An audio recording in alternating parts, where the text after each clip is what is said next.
We have not stepped aside. We stepped aside from these elections. I do not believe these elections will give you a solution because you have not. Today, every political party which is out there has been in power at least in the last 2 years. Everybody has been in power the last 2 years. Have they fixed anything? What have they learned in the last few months?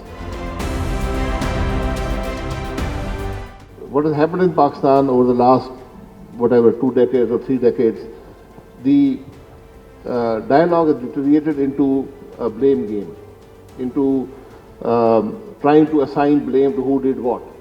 But the bottom line is that the whole system has failed. So everybody is to blame. So we need to get out of that and look for solutions.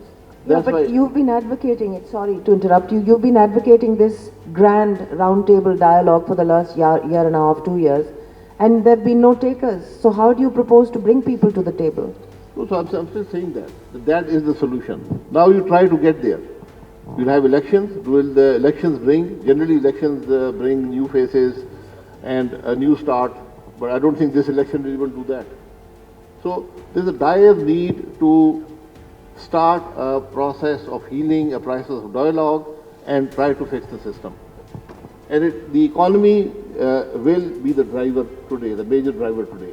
Like Miftah just mentioned, if you just look at 2018 and what will happen in the coming budget, and Miftah, correct me if I'm wrong, in 2018 the dollar was around 100 rupees and the debt servicing was 1,500 billion. The defense was 1,700 billion. So $15 billion and $17 billion. This year, the defense will be about 2,500 billion, which is in today's money less than 10 billion. And debt servicing has risen to, probably will go to close to 9,000 billion, which is $30 billion. We know, we have an idea of these, sit around this round table that will discuss our issues and move us forward. Who are the stakeholders? Who are the people that you imagine sitting around this table? The stakeholders. Let's spell it out. Who are the stakeholders? Yeah, so that's what I'm saying. The Constitution defines certain stakeholders.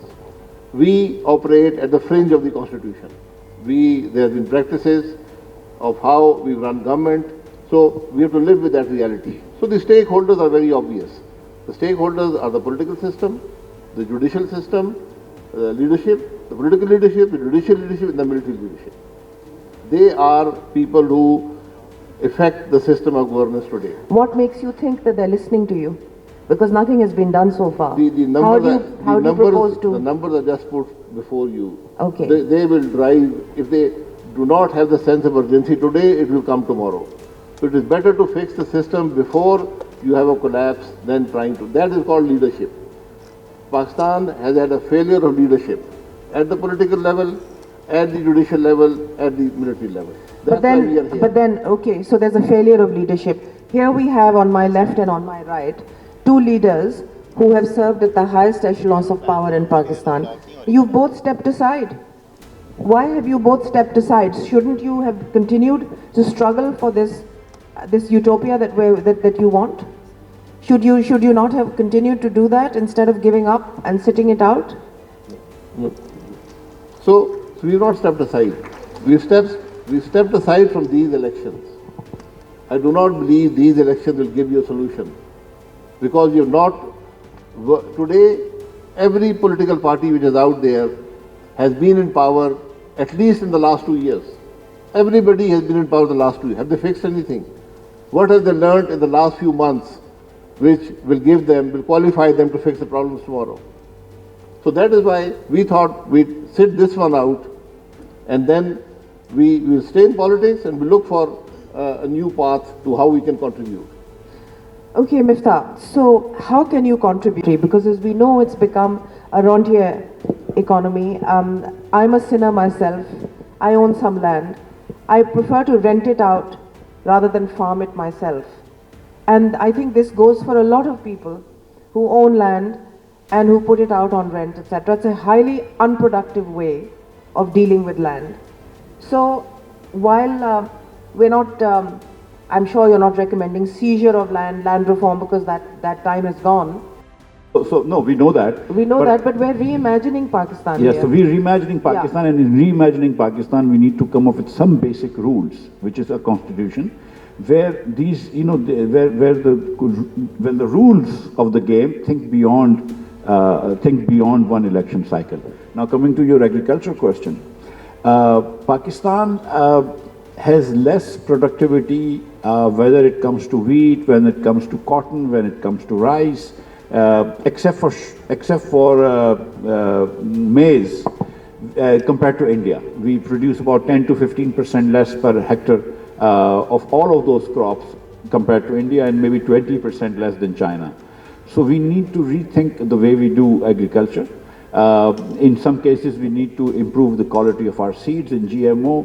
We need to rethink subsidies. For instance, if you want to subsidize farmers and small farmers, it's better just to subsidize them directly rather than giving money to large fertilizer conglomerates and then request them that please, because we are giving you gas for $1, which is the international market price is $10, and which in Pakistan's price is about $10. So we will give you $10 gas for only $1. But once you get a $1 gas, please sell, please sell fertilizer cheaper to farmers. If I may interrupt here, let's talk about the large sweep of things, because I think people here want to hear what your program will be to reimagine Pakistan. Nothing is more important. But listen, actually, if I may ask you, wouldn't it be more effective to put pressure on landowners who don't do corporate farming to either shape up or shape out?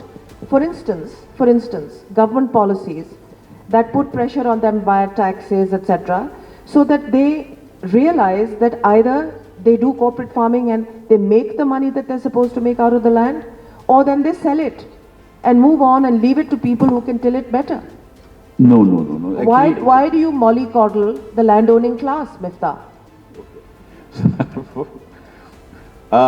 So we'll have to step back a little bit, and a little economics 101 now will come in. My belief is that if a landowner tries to maximize profits from his land, there are obviously some agency issues, principal agency issues, that a sharecropper, for instance, will not put in as much effort. But one of the myths, and a incorrect myth, is that we need large farms, corporate farming for farms to become efficient. That is not true. What we've seen in Taiwan, what we've seen in Japan, what we've seen especially in China, is that even small farms where owners are directly tilling the land can be very efficient, and you can always have other companies spring up that provide services to small farms, like tractor companies and stuff like that. So I don't think we need to worry about the structure. We need to do two things. We need to have a fixed tax on land, farmland, every year that the provinces should collect. And in order for provinces to collect taxes from farms, and meaningful amount of taxes from farmland, they need to get less money from the federation. That's the one thing. Then the subsidies, if and when subsidies are required to be given to farmers, they should be given to farmers and not to other input providers. Like, you don't give subsidies to fertilizer companies to give subsidies to farmers, you give direct subsidies to farmers. The government needs to bring in and spend money on better seeds and spend money on better research for seeds.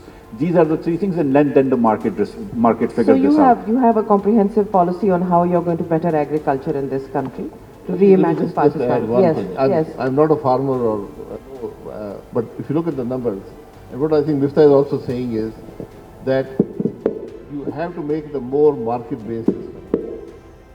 This farming of support pricing, where you control the input cost, but do not control the production cost, the output cost. This is very strange. I don't think there's anybody in the world doing this. Yeah.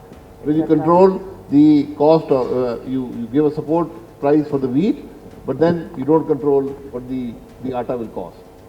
You control the price of sugarcane, but you don't control what the chini will cost. So there's a serious disconnect here which needs to be fixed. So you have to go to a more market-based system, and and stop pandering to the interest classes. And the cost of the commodities in the retail market today allows you that. We used to be substantially below international prices. Now we are above international prices in almost all our basic commodities, and there is a success story also. where the government does not come in, which is maize. So learn from maize. What happened to maize? How did maize become profitable and efficient and without government interference? So you'll make the policies, but when you come to implement them, the bureaucracy is directly inherited from the colonial state that we were supposed to have got rid of in 1947. The district commissioners, etc., I've been a victim of all of that, so I know, as you know, as Miftah knows. And right up the line, right up and down the line, they behave like colonial masters. How are they going to implement these policies? What are you going to do about the bureaucracy, which is the main vehicle for the implementation of your policies? That's why I initially said you need a massive fix. You need to fix the basics. I just met, very talented young women and men from the 51st Common. They're here in the audience. And they're also worried about, we take these very talented people, the cream of our young people, and we convert them into pencil-pushing, very mediocre professionals, trying to protect a system which is outdated, which needs massive reform. So this fix has to start here. The whole bureaucratic system has to change. You cannot tinker with it anymore. It needs massive reform. I ask everybody, what is a federal officer doing at the Tehsil level? In the Mari Tehsil, the AC is a federal officer, the police officer is a federal officer. What are they doing there? Then, when they come to the federal government, where they have to deliver policy, they have to take decisions worth, every decision worth a few $100 billion, they are not trained for that. They've never had the experience working in the federal government. So there's a very serious issue with how we manage the bureaucracy. And then, if I may add here, Miftah, having been at the receiving